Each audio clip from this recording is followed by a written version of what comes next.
शिवाय। जय श्री कृष्णा। राधे राधे। आज शनिवार के दिन आप सुनिए शनिदेव की संपूर्ण पौराणिक कथा। तो इन कथाओं को श्रद्धा और प्रसन्नचित मन से पूरा अवश्य सुनिएगा। एक समय सूर्य, चंद्रमा, मंगल, बुध, बृहस्पति, शुक्र, शनि, राहु और केतु, इन 9 ग्रहों में आपस में विवाद हो गया कि हम में से सबसे बड़ा कौन है। सब अपने आप को बड़ा कहते थे। जब आपस में कोई निश्चय न हो सका तो सब आपस में झगड़ते हुए देवराज इंद्र के पास गए और कहने लगे कि आप सब देवताओं के राजा हैं, इसलिए आप हमारा न्याय करके बतलाएं कि हम 9 ग्रहों में सबसे बड़ा ग्रह कौन है। देवराज इंद्र देवताओं का प्रश्न सुनकर घबरा गए और कहने लगे कि मुझ में यह सामर्थ्य नहीं है कि मैं किसी को बड़ा या छोटा बतला सकूं। मैं अपने मुख से कुछ नहीं कह सकता। हाँ, एक उपाय हो सकता है। इस समय पृथ्वी पर राजा विक्रमादित्य दूसरों के दुखों का निवारण करने वाले हैं, इसलिए आप सब मिलकर उन्हीं के पास जाए, वही आपके विवाद का निवारण करेंगे। सभी ग्रह देवता देवलोक से चलकर भूलोक में जाकर राजा विक्रमादित्य की सभा में उपस्थित हुए और अपना प्रश्न राजा के सामने रखा। राजा विक्रमादित्य ग्रहों की बात सुनकर गहरी चिंता में पड़ गए कि मैं अपने मुख से किसको बड़ा और किसको छोटा बतलाऊंगा। जिसको छोटा बतलाऊंगा वही क्रोध करेगा। उनका झगड़ा निपटाने के लिए उन्हें एक और उपाय सोचा और सोना, चांदी, कांसा, पीतल, सीसा, रंगा, जस्ता, अभ्रक और लोहा 9 धातुओं के 9 आसन बनवाए। सब आसनों को क्रम से जैसे सोना सबसे पहले और लोहा सबसे पीछे बिछाया गया। इसके पश्चात राजा ने सब ग्रहों से कहा कि आप सब अपना अपना आसन ग्रहण करें। जिसका आसन सबसे आगे वह सबसे बड़ा और जिसका आसन सबसे पीछे वह सबसे छोटा जानिए।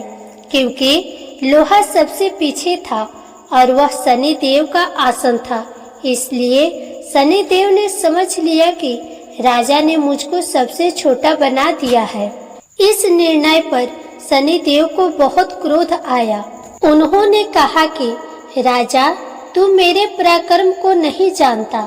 सूर्य एक राशि पर 1 महीना, चंद्रमा 2.25 महीना 2 दिन, मंगल 1.5 महीना, बृहस्पति 13 महीने, बुध और शुक्र 1 महीने विचरण करते हैं। परंतु मैं एक राशि पर 2.5 वर्ष से लेकर 7.5 वर्ष तक रहता हूँ। बड़े बड़े देवताओं को भी मैंने भीषण दुख दिया है। राजन सुनो, श्री रामचंद्र जी को 7.5 आई और उन्हें वनवास हो गया। रावण पर आई तो राम ने वानरों की सेना लेकर लंका पर चढ़ाई कर दी और रावण के कुल का नाश कर दिया। हे राजन, अब तुम सावधान रहना। राजा विक्रमादित्य ने कहा, जो कुछ भाग्य में होगा देखा जाएगा। इसके बाद अन्य ग्रह तो प्रसन्नता के साथ अपने अपने स्थान पर चले गए, परंतु शनिदेव क्रोध के साथ वहां से सिधारे। कुछ काल व्यतीत होने पर जब राजा विक्रमादित्य को 7.5 की दशा आई तो शनिदेव घोड़ों का सौदागर बनकर अनेक सुंदर घोड़ों के सहित राजा विक्रमादित्य की राजधानी में आए। जब राजा ने घोड़ों के सौदागर के आने की खबर सुनी तो अपने अश्वपाल को अच्छे अच्छे घोड़े खरीदने की आज्ञा दी। अश्वपाल ऐसी अच्छी नस्ल के घोड़े देखकर और उनका मूल्य सुनकर चकित हो गया और तुरंत ही राजा को खबर दी। राजा विक्रमादित्य उन घोड़ों को देखकर और एक अच्छा सा घोड़ा चुनकर सवारी के लिए उस पर चढ़े। राजा के पीठ पर चढ़ते ही घोड़ा तेजी से भागा। घोड़ा बहुत दूर एक घने जंगल में जाकर राजा को छोड़कर अंतर्ध्यान हो गया। इसके बाद राजा विक्रमादित्य अकेला जंगल में भटकता फिरता रहा। भूख प्यास से दुखी राजा ने भटकते भटकते एक ग्वाले को देखा। ग्वाले ने राजा को प्यास से व्याकुल देखकर पानी पिलाया। राजा की अंगुली में एक अंगूठी थी। वह अंगूठी उसने निकालकर प्रसन्नता के साथ ग्वाले को दे दी और स्वयं शहर की ओर चल दिया। राजा शहर में पहुंचकर एक सेठ की दुकान पर जाकर बैठ गया और अपने आप को उज्जैन का रहने वाला तथा अपना नाम वीका बतलाया। सेठ ने उसको एक कुलीन मनुष्य समझकर जल आदि पिलाया। भाग्यवश उस दिन सेठ की दुकान पर बहुत अधिक बिक्री हुई। तब सेठ उसको भाग्यवान पुरुष समझकर भोजन कराने के लिए अपने साथ अपने घर ले गया। भोजन करते समय राजा विक्रमादित्य ने एक आश्चर्यजनक घटना देखी। जिस खूंटी पर हार लटक रहा था वह खूंटी उसी हार को निगल रही थी। भोजन के पश्चात जब सेठ कमरे में आया तो उसे कमरे में हार नहीं मिला। उसने यही निश्चय किया कि सिवाय वीका के और कोई इस कमरे में नहीं आया, अतः अवश्य ही उसी ने हार चोरी किया है। परंतु वीका ने हार लेने से इनकार कर दिया। इस पर 5-7 आदमी उसको पकड़कर नगर फौजदार के पास ले गए। फौजदार ने उसको राजा के सामने उपस्थित कर दिया और कहा कि यह आदमी भला प्रतीत होता है, चोर मालूम नहीं होता, परंतु सेठ का कहना है कि इसके सिवाय और कोई घर में नहीं आया था, इसलिए अवश्य ही इसी ने चोरी की है। राजा ने आज्ञा दी कि इसके हाथ पैर कटवाकर चौरंगिया किया जाए। राजा की आज्ञा का तुरंत पालन किया गया और वीका के हाथ पैर काट दिए गए। कुछ काल व्यतीत होने पर एक तेली उसको अपने घर ले गया और उसको कोल्हू पर बिठा दिया। वीका उस पर बैठा हुआ अपनी जबान से बैल हाँकता रहा। इस काल में राजा की शनि की दशा समाप्त हो गई। वर्षा ऋतु के समय वह मल्हार राग गाने लगा। यह राग सुनकर उस शहर के राजा की कन्या मन भवानी उस राग पर मोहित हो गई। राजकन्या ने राग गाने वाले की खबर लाने के लिए अपनी दासी को भेजा। दासी सारे शहर में घूमती रही। जब वह तेली के घर के निकट से निकली तब क्या देखती है कि तेली के घर में चौरंगिया राग गा रहा है। दासी ने लौटकर राजकुमारी को सब वृतांत सुना दिया। बस उसी क्षण राजकुमारी मन भवानी ने अपने मन में यह प्रण कर लिया कि चाहे कुछ भी हो, मैंने इस चौरंगिया के साथ ही विवाह करना है। प्रातः काल होते ही जब दासी ने राजकुमारी मन भवानी को जगाना चाहा तो राजकुमारी अनशन व्रत लेकर पड़ी रही। दासी ने रानी के पास जाकर राजकुमारी के न उठने का वृतांत कहा। रानी ने वहां आकर राजकुमारी को जगाया और उसके दुख का कारण पूछा। राजकुमारी ने कहा कि माताजी, मैंने यह प्रण कर लिया है कि तेली के घर में जो चौरंगिया है मैं उसी के साथ विवाह करूंगी। माता ने कहा, पगली, तू यह क्या कह रही है? तुझे किसी देश के राजा के साथ परिणाया जाएगा। कन्या कहने लगी कि माताजी, मैं अपना प्रण कभी नहीं तोड़ूंगी। माता ने चिंतित होकर यह बात महाराज को बताई।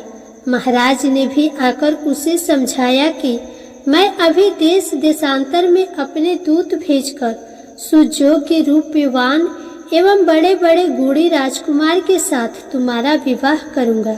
ऐसी बात तुम्हें कभी नहीं विचारनी चाहिए। परंतु राजकुमारी ने कहा, पिताजी, मैं अपने प्रण त्याग दूंगी, परंतु किसी दूसरे से विवाह नहीं करूंगी। यह सुनकर राजा ने क्रोध से कहा, यदि तेरे भाग्य में ऐसा ही लिखा है तो जैसी तेरी इच्छा हो वैसा ही कर। राजा ने तेली को बुलाकर कहा कि तेरे घर में जो चौरंगिया है उसके साथ मैं अपनी कन्या का विवाह करना चाहता हूँ। तेली ने कहा, महाराज, यह कैसे हो सकता है? कहाँ आप हमारे राजा और कहा मैं एक नीच तेली। राजा ने कहा कि भाग्य के लिखे को कोई टाल नहीं सकता, अपने घर जाकर विवाह की तैयारी करो। राजा ने सारी तैयारी कर तोरण और वंदरवार लगवाकर राजकुमारी का विवाह चौरंगिया के साथ कर दिया। रात्रि को जब विक्रमादित्य और राजकुमारी महल में सोए तो आधी रात के समय शनिदेव ने विक्रमादित्य को स्वप्न दिया और कहा कि राजा, कहो मुझको छोटा बतलाकर तुमने कितना दुख उठाया। राजा ने शनिदेव से क्षमा मांगी। शनिदेव महाराज ने राजा को क्षमा कर दिया और प्रसन्न होकर विक्रमादित्य को हाथ पैर दिए। तब राजा विक्रमादित्य ने शनिदेव से प्रार्थना की, महाराज मेरी प्रार्थना स्वीकार करें। जैसा दुख आपने मुझे दिया है ऐसा और किसी को न दे। शनिदेव ने कहा, तुम्हारी यह प्रार्थना स्वीकार है।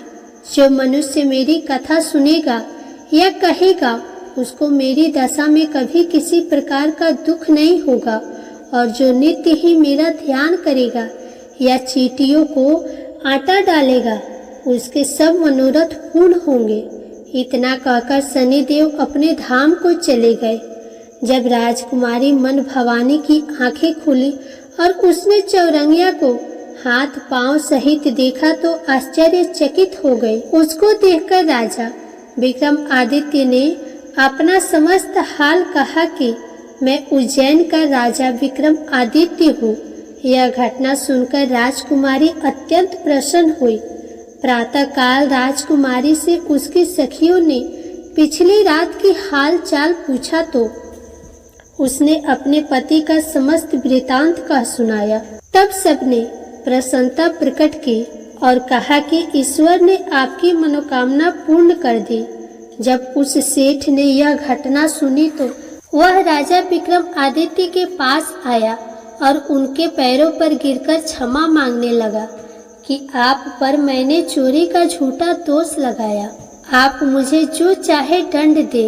राजा ने कहा, मुझ पर शनिदेव का कोप था, इसी कारण यह सब दुख मुझको प्राप्त हुआ। इसमें तुम्हारा कोई दोष नहीं। तुम अपने घर जाकर अपना कार्य करो, तुम्हारा कोई अपराध नहीं। सेठ बोला, महाराज मुझे तभी शांति मिलेगी जब आप मेरे घर चलकर प्रीतिपूर्वक भोजन करेंगे। राजा ने कहा, जैसी आपकी इच्छा हो वैसा ही करे। सेठ ने अपने घर जाकर अनेक प्रकार के सुंदर व्यंजन बनवाए और राजा विक्रमादित्य को प्रीति भोज दिया। जिस समय राजा भोजन कर रहे थे एक अत्यंत आश्चर्यजनक घटना सबको दिखाई दी। जो खूंटी पहले हार निगल गई थी अब वह हार उगल रही थी। जब भोजन समाप्त हो गया तो सेठ ने हाथ जोड़कर बहुत सी मोहरे राजा को भेंट की और कहा, मेरी श्री कौरी नामक एक कन्या है, उसका आप पाणी ग्रहण करें। राजा विक्रमादित्य ने उसकी प्रार्थना स्वीकार कर ली। तब सेठ ने अपनी कन्या का विवाह राजा के साथ कर दिया और बहुत सा दान दहेज आदि दिया। कुछ दिन तक उस राज्य में निवास करने के पश्चात राजा विक्रमादित्य ने अपने ससुर राजा से कहा कि अब मेरी उज्जैन जाने की इच्छा है। कुछ दिन बाद विदा लेकर राजकुमारी मन भवानी, सेठ की कन्या श्री कौरी तथा दोनों जगह दहेज में प्राप्त अनेक दास दासी, रथ और पालकियों सहित राजा विक्रमादित्य उज्जैन की तरफ चले। जब वे शहर के निकट पहुँचे और पूर्ववासियों ने राजा के आने का संवाद सुना तो उज्जैन की समस्त प्रजा अगवाने के लिए आई। प्रसन्नता से राजा अपने महल में पधारे। सारे नगर में भारी उत्सव मनाया गया और रात्रि को दीपमाला की गई। दूसरे दिन राजा ने अपने पूरे राज्य में यह घोषणा करवाई कि शनि देवता सब ग्रहों में सर्वोपरि है। मैंने उनको छोटा बतलाया, इसी से मुझको यह दुख प्राप्त हुआ। इस प्रकार सारे राज्य में सदा शनि देव की पूजा और कथा होने लगी। राजा और प्रजा अनेक प्रकार के सुख भोगती रही। जो कोई शनि देव की इस कथा को पढ़ता है या सुनता है, शनि देव की कृपा से उसके सब दुख दूर हो जाते हैं। व्रत के दिन शनि देव की कथा को अवश्य पढ़ना चाहिए। जय शनिदेव महाराज।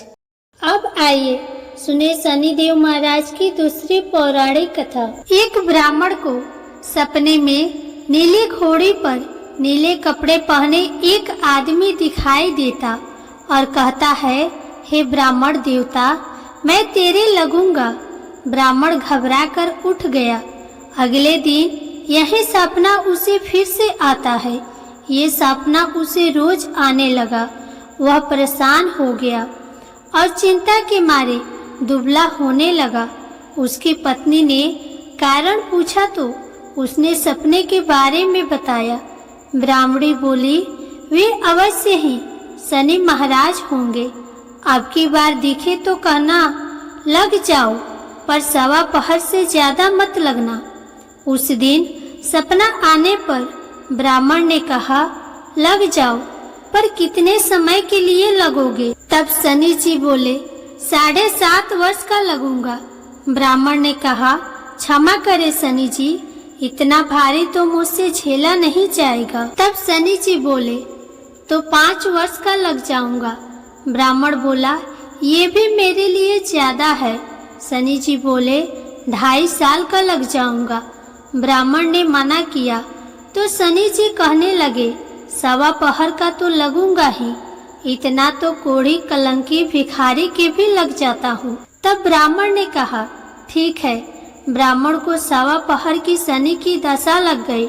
ब्राह्मण ने नींद से जागकर ब्राह्मणी से कहा, मेरे सवा पहर शनि की दशा लग गई है, इसीलिए मैं जंगल में जाकर यह समय बिताऊंगा। मेरे लिए खाने पीने का सामान बांध दो। मेरे पीछे से किसी से लड़ाई झगड़ा ना हो, इसका ध्यान रखना। ज्यादातर घर में ही रहना, बच्चों का भी ध्यान रखना। इस सवा पहर के समय में कोई गाली भी दे तो चुपचाप सुन लेना, बहस मत करना। ये सब समझाकर ब्राह्मण जंगल में चला गया। जंगल में ब्राह्मण एक पीपल के पेड़ के नीचे बैठ गया और हनुमान जी का पाठ करने लगा। एक पहर बीत गया। ब्राह्मण ने सोचा, बाकी बचा समय रास्ते में बीत जाएगा, इसीलिए वहां से चल दिया। रास्ते में एक बाड़ी में मदिरे लगे देखे। मालिन से एक मदिरा खरीदा, पोटली में बांधा और आगे बढ़ा। आगे एक आदमी मिला जो असल में शनि देव जी थे। ब्राह्मण से पूछा, पोटली में क्या है? उसने कहा, मदिरा है। शनि देव बोले, दिखाओ। ब्राह्मण ने पोटली खोली। उसमें राजकुमार का कटा हुआ खून से लथपथ सिर देखा। शनि देव ब्राह्मण को राजा के पास ले गए और कहा कि इस ब्राह्मण ने राजकुमार की हत्या कर दी है। इसके पास पोटली में राजकुमार का सिर है। राजा ने कहा, मैं ये नहीं देख सकता, इस ब्राह्मण को सूली पर चढ़ा दो। राजा के यहाँ हाहाकार मच गया। ब्राह्मण को सूली पर चढ़ाने से पहले पूछा गया, उसकी कोई आखिरी इच्छा हो तो बताए। ब्राह्मण ने सोचा, किसी तरह सवा पहर पूरा करना होगा। उसने कहा, वह रोज बालाजी की कथा सुनता है, मरने से पहले अंतिम बार बालाजी की कथा सुनना चाहता है। ब्राह्मण को कथा सुनाने का प्रबंध किया गया। कथा कहते कहते सवा पहर पूरा हो गया। शनि की दशा टलते ही राजकुमार शिकार खेलकर लौटता हुआ दिखाई दिया। राजकुमार को आता देख राजा बहुत खुश हुआ, लेकिन उसे निर्दोष ब्राह्मण की हत्या का दोष सताने लगा। उसने तुरंत घोड़सवार सैनिकों को ब्राह्मण को आदर सहित ले आने के लिए भेजा। ब्राह्मण राज दरबार में आए। ब्राह्मण राज दरबार में आया तो राजा ने क्षमा मांगी और पोटली दिखाने के लिए कहा। पोटली खोली तो उसमें मदिरा था। राजा ने इन सब के बारे में पूछा तो ब्राह्मण ने बताया, मुझे सवा पहर की शनिश्चर की दशा लगी थी, इस कारण यह सब तमाशा हुआ। राजा ने पूछा, ये दशा कैसे टलती है? ब्राह्मण बोला, राजा या सेठ को लगे तो काला हाथी या काला घोड़ा दान करे, गरीब को लगे तो पीपल की पूजा करे तब बोले, सच्चा शनिश्चर कहिए, जाके पांव सदा ही पड़िए। शनि देव की कहानी सुने, तिल का तेल और काला उड़द का दान करे, काले कुत्ते को तेल वाली रोटी खिलाएं तो शनिश्चर की दशा उतर जाती है। राजा ने उसे मदिरा वापस दे दिया। घर आकर ब्राह्मण ने मदिरा काटा तो उसमें बीज की जगह हीरे मोती निकले। ब्राह्मणी ने पूछा, ये कहाँ से लाए? आप तो कह रहे थे शनि की दशा लगी है। ब्राह्मण ने कहा, जब दशा लगी थी यही मदिरा राजकुमार का सिर बन गया था। उतरती दशा की शनि जी निहाल कर गए। हे शनि देवता, जैसी ब्राह्मण के शनि की दशा लगी वैसी किसी को न लगे। प्रेम से बोले शनि देव महाराज की जय।